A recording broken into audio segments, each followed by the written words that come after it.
আমরা তার এই শাহাদাতের প্রতিটি রক্তের কণার উত্তম বদলা, উত্তম প্রতিশোধ গ্রহণ করব ইনশাআল্লাহ। আমরা এই বাংলাদেশকে যারা ভারতীয় আধিপত্যবাদের দাবিদার রাজ্য বানাতে চায়, আমরা তাদের দিকে হুঁশিয়ার করে দিতে চাই, বাংলাদেশের তাওহীদি জনতা, ইসলাম প্রিয় জনতা, এই আগামীর বুদ্ধিভিত্তিক লড়াই, আগামীর আন্দোলন, আগামীর বাংলাদেশ বিনির্মাণের আন্দোলন সুশৃঙ্খল ভাবে দীর্ঘমেয়াদে আমাদের এই আন্দোলন চলবে। আমরা কোনো বিশৃঙ্খলা হঠকারী কোনো কর্মসূচির দিকে না গিয়ে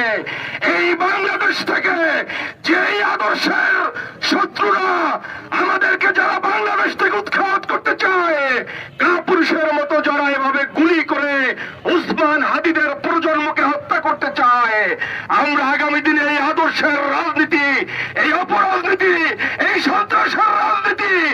এই শেখ হাসিনা ডাইনির রাজনীতি আদর্শিক